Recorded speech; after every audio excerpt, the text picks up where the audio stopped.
हमारे साथ वरिष्ठ पत्रकार आरती जेरथ जुड़ रही हैं इस बड़ी खबर पर चर्चा करने के लिए। आरती जी, आपका बहुत बहुत स्वागत है एनडीटीवी इंडिया पर। आपसे जानना चाहूंगा, कितना बड़ा झटका है ये कांग्रेस पार्टी के लिए, राष्ट्रीय स्तर पर भी, और अगर खासतौर से जम्मू कश्मीर की बात करें तो वहां के लिए? देखिए, ये बहुत बड़ा धक्का है कांग्रेस के लिए, क्योंकि ये एक वरिष्ठ नेता हैं गुलाम नबी आज़ाद। 40 साल से या 50 साल से वो कांग्रेस से जुड़े हुए हैं।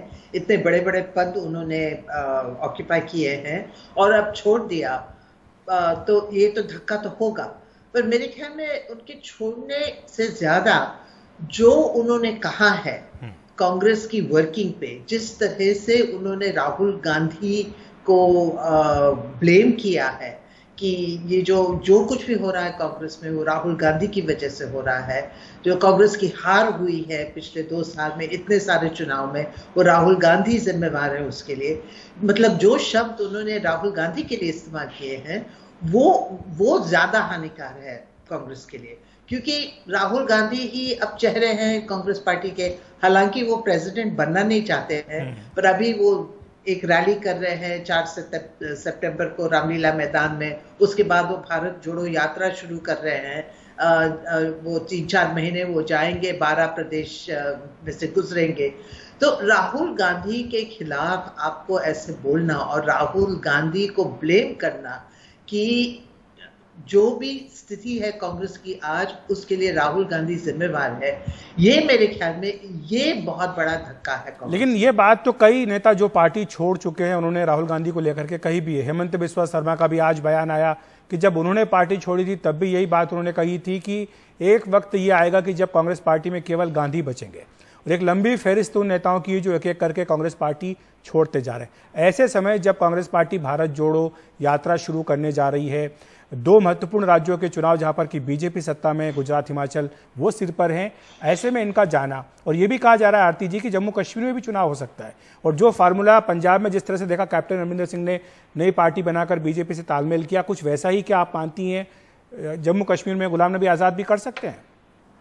देखिए, जो भी कैप्टन साहब ने पंजाब में किया, ना तो बीजेपी को फायदा हुआ ना कैप्टन को फायदा हुआ। वो फायदा पूरा पंजाब में तो आम आदमी पार्टी को गया, और वो तो मतलब अकेले लड़ रहे थे कांग्रेस के खिलाफ। तो मेरे ख्याल में गुलाम नबी आज़ाद क्या फायदा कर सकते हैं बीजेपी के लिए जम्मू कश्मीर में?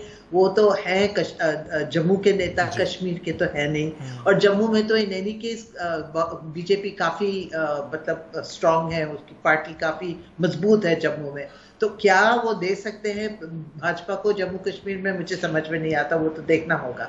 पर हाँ, ये जो राहुल गांधी के बारे में आपने कहा, हेमंत बिस्वा शर्मा ने भी ये कहा राहुल गांधी के बारे में, और जो भी जा रहे हैं सब राहुल गांधी को दोष दे रहे हैं। तो मतलब ये जो बीजेपी कहती आ रही है कि Rahul Gandhi is a non serious politician, यही इमेज राहुल गांधी की मतलब सोलिडिफाई होती जा रही है। लेकिन आरती जी, ये बात भी है कि कांग्रेस पार्टी ने आज जिस तरह से पलटवार किया, उन्होंने स्पष्ट कर दिया कि ये जो आज़ाद का कदम है शायद इसके पीछे बीजेपी है, क्योंकि उन्होंने कहा कि चाहे पद्म सम्मान हो, चाहे राज्यसभा से उनकी विदाई के वक्त पीएम मोदी का भावुक होना हो, या राज्यसभा का सांसद न रहने के बावजूद लुटियन दिल्ली में उनको एक सरकारी बंगला देना हो, ये सब इस बात का इशारा करते हैं कि शायद पीछे से उन्हें बीजेपी का समर्थन है। देखिए, कांग्रेस तो कहेगी, और मेरे ख्याल में कांग्रेस को शोभा नहीं देती है कि जो भी नेता जाता है वो बीजेपी को दोष देते हैं। हाँ, ये बात सही है कि जिसने भी कांग्रेस को छोड़ा है वो उसने बीजेपी को ज्वाइन किया है, चाहे ज्योतिरादित्य सिंधिया हो या हेमंत बिस्वा शर्मा हो, सब भाजपा में चले गए हैं। पर फिर भी कांग्रेस को शोभा नहीं देती है, क्योंकि जो मुद्दे गुलाम नबी आज़ाद और ये 22 वरिष्ठ नेता ने उठाए थे 2 साल पहले, जो कमियां उन्होंने बताई थी कांग्रेस पार्टी में, उसमें से एक इशू भी, एक मुद्दा भी कांग्रेस पार्टी ने एड्रेस नहीं किया। और मेरे ख्याल में वो मुद्दे आज भी जिंदा हैं।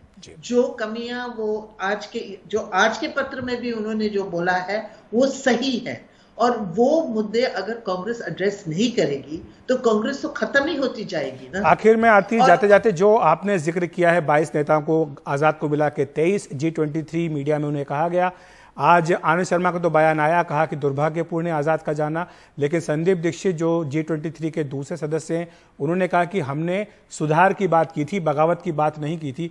तो आपको लगता है कि G23 में अब और भी लोग ऐसे होंगे जो जाएंगे बाहर, या फिर पार्टी के भीतर एक संघर्ष करेंगे? नहीं, मेरे ख्याल में बहुत से लोग छोड़ के जाएंगे। और मेरा मानना ये है कि ये G23, कपिल सिब्बल और भी नेताओं जो जा रहे हैं, ये सब एक दूसरे से कंसल्ट करके कदम आगे ले रहे हैं। तो मतलब एक प्लान है इन लोगों का। क्या प्लान है ये तो आगे वाले दिन में पता चलेगा, पर एक प्लान है और एक मतलब उन्होंने सोच के ये कदम लिए हैं। तो हमको देखना पड़ेगा कहाँ कहाँ ये जाता है। पर मेरा ये कहना है कि देखिए, ये अगले चुनाव जो आ रहे हैं, 2 आ रहे हैं इस साल में, 4 आ रहे हैं अगले साल, सारे में कांग्रेस मेन स्टेक होल्डर है, सारे कांग्रेस वर्सेस बीजेपी है।